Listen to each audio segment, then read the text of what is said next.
Hello friends, so let discuss our next chapter of Charak Chikitsa Ehsan college of छर्दी चिकित्सा अध्याय। Okay, तो चरक संहिता उत्तरार्ध को कंप्लीट करने के वे में हम हैं और उसी को कंप्लीट करते हुए let's see the our next chapter of Charak Chikitsa Ehsan college of छर्दी चिकित्सा अध्याय। छर्दी मतलब क्या होता है? ओमिटिंग। ओके, तो छर्दी मतलब होता है ओमिटिंग और नॉजेटिंग जो फीलिंग है उसी की चिकित्सा हमें कैसे करनी है आयुर्वेदा में, उसी को बताने के लिए पर्टिकुलर चैप्टर आचार्य चरक ने काइंड ऑफ अपने चरक संहिता में 20th चैप्टर में प्लेस किया है। ओके, तो छर्दी चिकित्सा अध्याय यहाँ पे हम डिस्कस करेंगे। तो ये देखिए छर्दी चिकित्सा अध्याय। First of all let's see the types of छर्दी। We all know very well कि मॉडर्न में बहुत सारे अंडासेट्रॉन्स है, ओके, मेटाक्लोप्रामाइड है, ओके, काइंड ऑफ बहुत सारे ऐसे मेडिकेशन है which we are giving for the controlling of our kind of emetic sensation और nauseatic sensation. Okay, Emset ondansetron का जो पॉपुलर जो ब्रांड है वो you all know very well कि ये पॉपुलर है। तो मॉडर्न में बहुत सारे लोगों को पता है, मॉडर्न में we are aware with that, but definitely modern की मेडिसिन ना खाते हुए इफ़ वी सपोज सप्रेसिंग और if we suppose controlling our vomiting sensation और vomiting by our Ayurvedic pathy, definitely it will help for your body as well because there are number of adverse effects by our modern medicine. Okay, so that's why at least we can use that particular things or you can say at least we can try that things. Okay, कि ये मतलब इसका work हो रहा है या नहीं हो रहा है, we can use at least if we know कि इसका किस प्रकार से यूज़ करना है। तो उसकी चिकित्सा हम देखेंगे, but first of all kind of types of छर्दी एज पर आवर आयुर्वेदा क्या बताया गया है वो देख लेते हैं। तो छर्दी के मेजरली दो टाइप से हम 5 टाइप में क्लासीफाई करते हैं छर्दी को। एक तो निज भेद से और दूसरा आगंतुक भेद से। निज भेद मतलब दोषजन्य यानी दोष की वजह से कौन सी जो छर्दी उत्पन्न होती है। ओके, छर्दी मतलब सर्दी नहीं। ओके, छर्दी मतलब ओमिटिंग। तो वातज छर्दी, पित्तज छर्दी, कफज छर्दी, सन्निपातज छर्दी ये दोषजन्य छर्दी हैं। और आगंतुक छर्दी से हमारा जो उत्पन्न होता है कॉलेज दुष्ट अर्थ संयोग छर्दी। ओके, यानी कि काइंड ऑफ कोई बोलते हैं ना कि बहुत बार ऐसा होता है कि कभी अच्छा मतलब कोई बैड स्मेल आ गया है नोज़ में, या फिर काइंड ऑफ कभी ऐसा बहुत ही बुरा दृश्य देख लेते हैं जिसकी वजह से क्या होता है कि जो भी हम खाना खाते हैं वो वोमिटिंग के रूप में बाहर आ जाता है। तो उन्हें हम क्या बोलते हैं? दुष्ट अर्थ संयोगज बोलते हैं। अर्थ मतलब क्या है कि इंद्रियों के जो विषय थे, मतलब कोई ऐसा बैड थिंग्स जो जिन्हें हमने देख लिया जिसकी वजह से जो हम मतलब उसको देखने के बाद जब हम घर पर जाएंगे और खाना खाएंगे डेफिनेटली वो खाना वोमिट के रूप में बाहर आ जाता है। तो या फिर ये देखने की बात है, सपोज़ कोई ऐसा कोई स्मेल है जिससे आपने मतलब यू कैन से स्मेल कर लिया और आफ्टर दैट अगर आप कोई खाना खाते हो तो उसको लेने की इच्छा नहीं होती है, और लेने की इच्छा नहीं है और आपने अगर ले लिया तो डेफिनेटली वहाँ पे वो बाहर निकल जाता है बाय आवर वोमिटिंग। तो उन्हें हम क्या बोलते हैं? दुष्ट अर्थ संयोगज बोलते हैं। तो इसे टोटल हमारे 5 टाइप्स हैं छर्दी के भेद, आप देख सकते हो। वातज छर्दी का निदान और संप्राप्ति फर्स्ट ऑफ ऑल देखते हैं। वातज छर्दी का निदान और संप्राप्ति आप देख सकते हो यहाँ पे बहुत ही एक्सर्शनल काम करने की वजह से, या फिर बहुत सारे काइंड ऑफ भार वगैरह ढोने की वजह से, बहुत सारे चलने की वजह से, या फिर वात प्रकोपिक आहार विहार लेने की वजह से, ओके, जो हमारे काइंड ऑफ वेग विधारण बताए गए हैं, ओके, नॉन सप्रेसिबल जो अर्जेस हैं उनका धारण करने की वजह से that leads to a kind of वात का प्रकोप और अल्टीमेटली वात छर्दी होती है। तो व्यायाम, ये देखिए, तीक्ष्ण औषध वगैरह, शोक, भय वगैरह, उपवास आदि के कारण अतिकृष्ट हुए व्यक्ति का वायु प्रकोपित हो जाता है और वह महास्त्रोतस में स्थान संचय करके वहाँ से दोषों को उभाड़ कर ऊपर की ओर फेंकता हुआ आमाशय में मिचली उत्पन्न कर हृदय आदि मर्म स्थानों को अपने वेग से पीड़ित करता हुआ काइंड ऑफ छर्दी रोग को उत्पन्न करते हैं। तो जस्ट ये संप्राप्ति थी कि आपको पता होना चाहिए कि which etiological factor responsible for our वातज छर्दी। वातज छर्दी को हम फाइंड आउट कैसे करेंगे ये इंपॉर्टेंट है। तो वातज छर्दी का लक्षण देखिए, आप ये देख सकते हो काइंड ऑफ इसका टंग देखिए यहाँ पे काइंड ऑफ, ये देखिए काइंड ऑफ जो वातज छर्दी के रूप में जो आएगा ना, जो बाहर आएगा, जो कंटेंट आएगा वो आपको ब्लैकिश आपको कलर का रहेगा। क्योंकि वात के प्रकोप से उत्पन्न छर्दी रोग में बहुत कष्ट के साथ प्रबल वेग युक्त बड़ी कठिनाई से अल्प मात्रा में, बहुत ही कठिनाई से निकल रहा है और अल्प मात्रा में निकल रहा है, वो भी झागदार टुकड़ा टुकड़ा काले वर्ण का और पतला और कसेला जो आपका कंटेंट है वो बाहर आ रहा है। तो डेफिनेटली दैट सजेस्ट, ऐसा होता है कि बहुत खट्टा आ रहा है तो खट्टा दैट डेफिनेटली सजेस्ट किया काइंड ऑफ वो पित्त छर्दी है। कसेला है, बहुत ही फोर्सफुली आ रहा है लेकिन बहुत ही लिटिल अमाउंट में है, टुकड़ा टुकड़ा है, पतला है, ओके, और उसमें झागदार है, फेन है, उसमें काइंड ऑफ फ्रोदी है। तो definitely that suggest a kind of वातज छर्दी है ये। तो रोगी की हृदय एवं पसली में पीड़ा होती है, उसका मुंह सूखता है और सिर एवं नाभि में वेदना होती है, खांसी आती है, गला बैठ जाता है, शरीर के अंगों में सुई चुभने जैसी पीड़ा होती है और वमन के साथ साथ ऊंचे शब्दों के साथ ही डेकार भी आती है। तो डेकार प्लस अल्प मात्रा में वमन प्लस झागदार टुकड़ा टुकड़ा काले वर्ण का पतला और कसेला अगर ओमिटिंग या फिर गैस्ट्रिक कंटेंट आता है तो डेफिनेटली दैट सजेस्ट की है वातच्छर्दी है। पित्तच्छर्दी देखिए, फर्स्ट ऑफ ऑल पित्तच्छर्दी का जो इटोलॉजिकल फैक्टर है काइंड ऑफ उष्ण पित्त प्रकोपिक आहार विहार, ओके, अम्ल उष्ण तीक्ष्ण ये सभी उष्ण आहार विहार लेने की वजह से पित्त प्रकोपित हो जाता है। और पित्त प्रकोपित होने जाने के बाद अगेन वो सेम पैथोफिजियोलॉजी वहाँ पे वो करता है कि आमाशय में जाकर दोषों को उभारता है और दोषों को उभारने के बाद अल्टीमेटली पित्तच्छर्दी उत्पन्न होती है। ओके, आप देख सकते हो पित्तच्छर्दी का निदान और संप्राप्ति अजीर्ण रहने पर भोजन करने से और कट्टु अम्ल विदाही एवं उष्ण पदार्थों का अधिक सेवन करने से आमाशय में जो पित्त की अधिकता हो जाती है, जिसके परिणाम स्वरूप वह प्रबल वेग के साथ रसायन जो आपके जो ये देखिए प्रबल वेग के साथ फैल जाता है। ओके, और ऊपर आकर जो भी आपने जो लिया है, ओके, ऊपर आकर मर्म या फिर हृदय स्थान को पीड़ित करता हुआ वमन रोग को उत्पन्न करता है। तो पित्तच्छर्दी का निदान आपने देखा यहाँ पे, जस्ट यहाँ पे डायग्राम में भी आपको दिख रहे हो कि बहुत ही उष्ण तीक्ष्ण काइंड ऑफ पित्त प्रकोपिक आहार विहार लोगे या फिर बहुत ही खट्टे वगैरह पदार्थ वगैरह लोगे। ओके, अलॉन्ग विद दैट जो संप्राप्ति जो बताई गई है काइंड ऑफ ये देखिए जो भी मैंने आपको बताया कि यहाँ पे पित्त प्रकोपिक आहार विहार लेने की वजह से आपको क्या होगा, पित्त ज़्यादा आमाशय में आ जाता है। आमाशय में आ जाने के बाद वो क्या करता है, जो भी आपने खाना खाया है ना वो ऊपर की तरफ फैलने लगता है। ओके, और मर्म को पीड़ित करता हुआ वमन रोग को उत्पन्न करता है। इसका लक्षण देखिए, आपको डिफ्रेंशिएट करने आना चाहिए कि हमारे जो छर्दी है, जो वोमिटिंग है वो कौन से टाइप की है, वातच्छर्दी है कि पित्तच्छर्दी है। तो आप ये देख सकते हो येलोइश अगर रहेगा, ग्रीनिश अगर डिस्कलरेशन अगर रहेगा गैस्ट्रिक कंटेंट का तो डेफिनेटली पित्तच्छर्दी होगा। वो पेशेंट को बहुत ही ज़्यादा अगेन एंड अगेन प्यास लगता है। थर्स्टीनेस अगर रहेगा, कलर अगर गैस्ट्रिक कंटेंट का अगर आप देख सकते हो येलोइश है, ग्रीनिश कलर है तो वी कैन से, और जो निकलेगा ना, जो गैस्ट्रिक कंटेंट जो बाहर आएगा ना उसमें थोड़ा सा दाह रहेगा, जलन आएगी, अम्लीय खट्टे जैसा उसमें फीलिंग रहेगा। अर्लियर वी हैव सीन कि उसमें कसेला होता है, पतला आता है, फोर्सफुली आता है बट लिटिल अमाउंट में आता है, ब्लैकिश कलर का रहता है। ओके, उसमें डेकारे वगैरह भी बहुत आती है। तो पित्तच्छर्दी में ऐसा कुछ आपको लक्षण नहीं मिलेगा। पित्तच्छर्दी का लक्षण देखिए, रोगी पित्त के प्रकोप से उत्पन्न वमन में पीला, अतिउष्ण, हरा, तिक्त रस युक्त, यानी कि इसको कसेला वगैरह यहाँ पे तिक्त मतलब काइंड ऑफ आप बोल सकते हो कि बोलते हैं ना कसेला ये अलग और कषाय रस ये अलग। तो आप ये देख सकते हो तिक्त रसयुक्त और अम्लीय रसयुक्त भी आप बोल सकते हो पूर्ण का वमन करता है, जिसमें जलन होने से रोगी को मूर्छा होती है, प्यास लगती है, मुख सूखता है, सिर तालु एवं आंखों में जलन होती है, आंखों के सामने अंधेरा छा जाता है और चक्कर आने से रोगी कष्ट का अनुभव करता है। तो दीज आर द लक्षण which is present normally in पित्तच्छर्दी व्यक्ति। ओके, तो जिसको अगर छर्दी है, जिसको वोमिटिंग आ रहा है, say the condition or observe the condition which I am discussing here, then you can definitely rule out which type of छर्दी पेशेंट को है और उसके अकॉर्डिंग आप ट्रीटमेंट दे सकते हो। ओके, उसके according you can say prepare your line of treatment. कफत छर्दी देखिए, कफत छर्दी में अल्टीमेटली क्या होता है कि काइंड ऑफ कफ प्रकोपिक आहार विहार लेने की वजह से कफ बढ़ जाता है। कफ बढ़ने के बाद कफत छर्दी को वो उत्पन्न करता है। स्निग्ध भारी पदार्थ, कच्चे एवं जलन पैदा करने वाले आहारों के सेवन से, दिन में सोने की वजह से और कफवर्धक कारणों की वजह से, मतलब बहुत ज़्यादा मतलब बोल सकते हो कि डेयरी प्रोडक्ट बहुत ज़्यादा ले रहा है, दीवा स्वाप कर रहा है, ओके, मांस मच्छी का बहुत ज़्यादा काइंड ऑफ वो कंज्यूम कर रहा है, तो कफ की अति वृद्धि हो जाती है, जिसकी वजह से कफ उरस तल में शिर, मर्म और काइंड ऑफ आप देख सकते हो जितने भी चैनल्स होंगे उसमें व्याप्त होकर वमन रोग को क्या करता है, उत्पन्न करता है। कफत छर्दी का लक्षण देखिए, कफत छर्दी में रोग रोमांचित होकर चिकना, घना, मधुर एवं मधुर रसयुक्त विशुद्ध कफ का वमन करता है, जिसमें उसे कम पीड़ा होती है और रोगी को तंद्रा घेरे रहती है, मतलब काइंड ऑफ अगेन यहाँ पे थोड़ा आँख के सामने छायापन वगैरह की फीलिंग। मुख मीठा बना रहता है, पहले में मुख कसेला था, पित्तज में आपने देखा कि काइंड ऑफ अम्ल रस युक्त, तिक्त रस युक्त ऐसा आता है। ओके, और वो हमेशा कफ थूकता रहता है, बिना खाए संतोष मालूम होता है और निद्रा अधिक होती है। ओके, तो भोजन में रुचि नहीं होती है, देह में भारीपन होने से कष्ट होता है।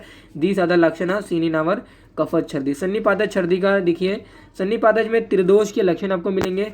जो व्यक्ति पथ्य अपत्य का विचार न कर सभी रसों का निरंतर सेवन करते रहते हैं, उनकी आम दोष से और ऋतुओं के विपरीतता से सभी दोष एक साथ प्रकोपित होकर त्रिदोषज वमन रोग को उत्पन्न करते हैं। ओके, तो तीनों दोषों का आपको यहाँ पे प्रादुर्भाव मिलेगा और दैट वी से काइंड ऑफ ये पित्त सन्निपातज छर्दी है। ओके, तो द्विष्ट अर्थ संयोगक छर्दी में आप देख सकते हो कि जिससे घृणा हो या फिर कोई पदार्थ ऐसे अप्रिय हैं या फिर विपरीत वमन कारक पदार्थ जो वमन के लिए वेग लाते हैं, या फिर कोई अपवित्र है, खाने का मन नहीं कर रहा है और किसी के प्रेशर में या फिर किसी को इम्प्रेस करने के लिए we are eating that things. तो डेफिनेटली अगर हमको अच्छा नहीं लग रहा है, मन को हमारे प्रिय नहीं है, हमारे शरीर को प्रिय नहीं है, तो डेफिनेटली वो जो आहार रहेगा अगर वो पचन भी होगा तो उसका इम्प्रॉपर डाइजेशन होगा, या फिर पचन नहीं भी होगा तो वो बाहर निकल जाएगा in the form of vomiting. तो मन को अप्रसन्न करने वाली गंधों के सूंघने से या फिर मतलब बैड गंधों को सूंघने से या फिर आहार के खाने से एवं वस्तुओं के देखने मात्र से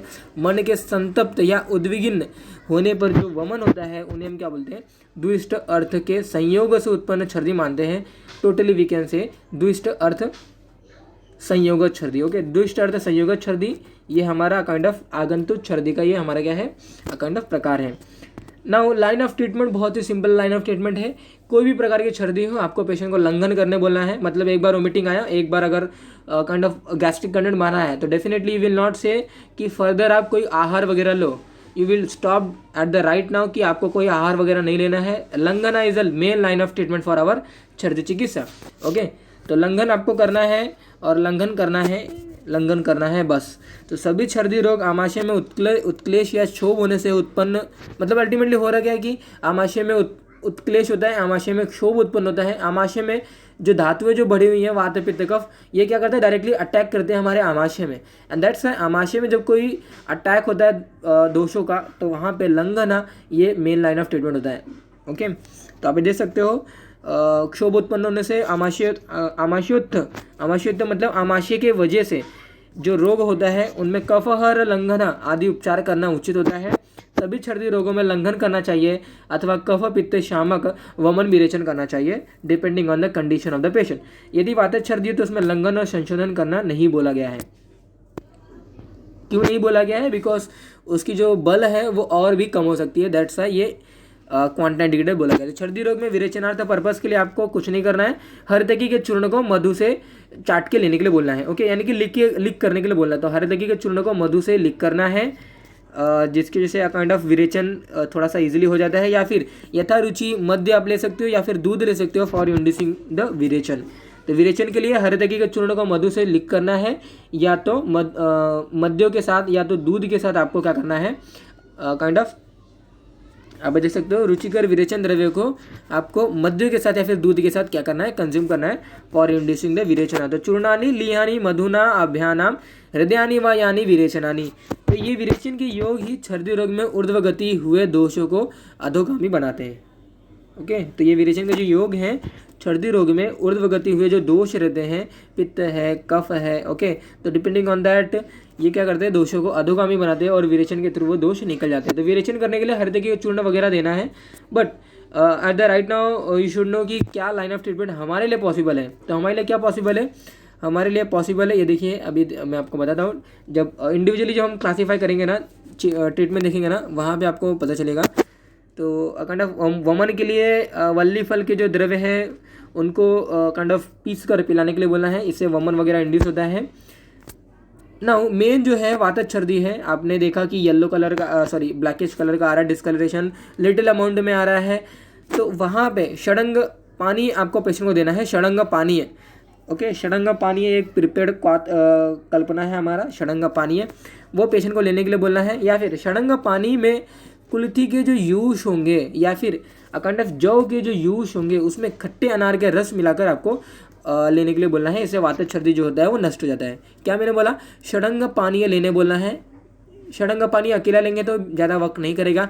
तो षडंग पानी से आपको क्या करना है, ultimately you have to prepare the कुल्थी का यूश या फिर जौ का यूश। ओके, तो जो हम पल्स बोलते हैं, जो हम पल्सेस वगैरह प्रिपेयर करते हैं घरों में, डेफिनेटली वही है। बट कुल्थी का यूश या फिर जौ के यूश आपको बनाने के लिए जो पानी यूज़ करोगे वो षडंग पानी होना चाहिए। ओके, षडंग पानी से कुल्थी के यूश, जौ के यूश आप प्रिपेयर करो और उसमें खट्टे अनार के रस आप मिलाकर पेशेंट को लेने के लिए बोलिए। डेफिनेटली ये वात छर्दी में बहुत ही हेल्पफुल होता है। ओके, तो दीपनीय या पाचनीय द्रव्यों को लेने के जैसे लेने के वहाँ पे बोला गया है। वात छर्दी में घृतपान वगैरह बोला गया है।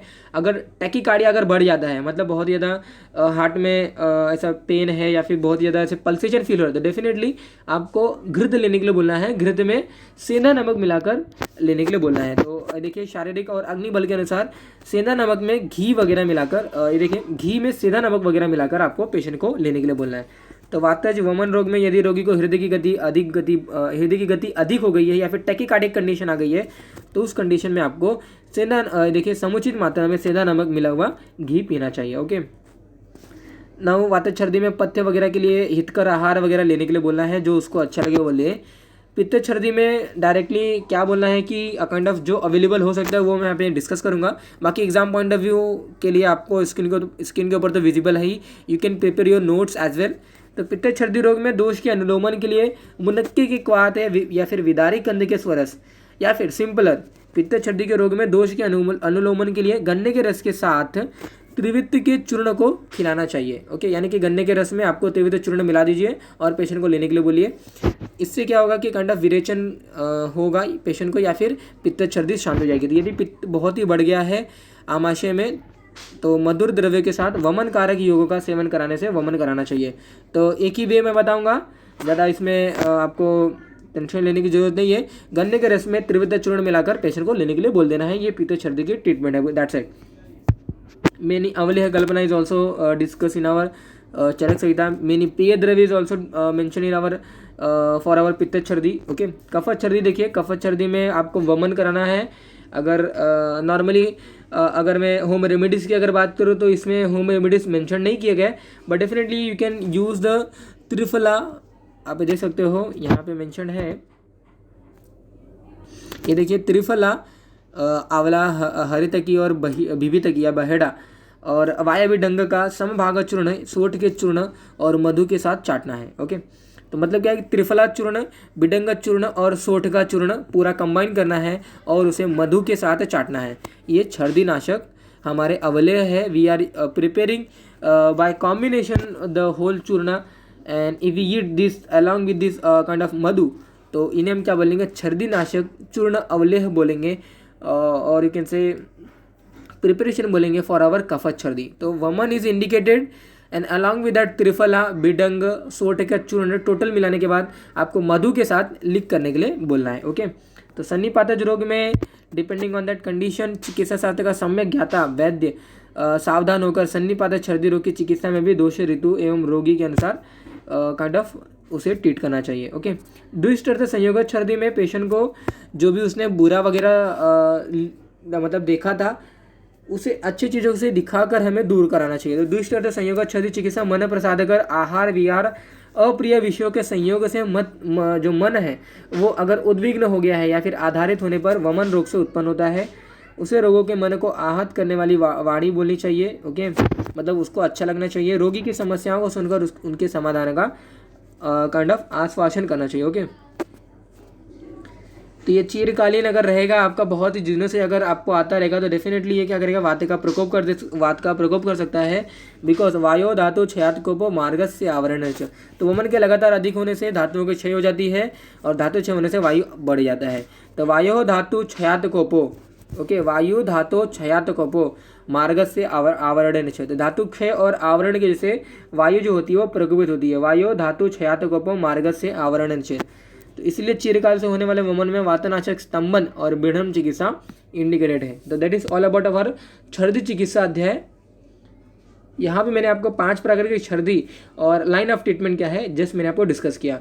होम रेमेडीज़ की अगर बात करें कि आपको क्या करना है, तो डेफिनेटली आपको कुछ करने की ज़रूरत नहीं है। नॉर्मली हमें पित्त छर्दी और वात छर्दी रहता है, उस समय कंडीशन में आपको घृत वगैरह सेंधा नमक के साथ लेने के लिए बोलना है। ओके, नॉर्मली ये हम लाइन ऑफ अगर करेंगे तो ये पॉसिबल होगा कि जो छर्दी है, जो वोमिटिंग आ रहा है वो कंट्रोल हो जाए। अदरवाइज बहुत सारे मॉडर्न में तो मेडिसिन अवेलेबल है ही, either you can use. That is all about our छर्दी चिकित्सा अध्याय।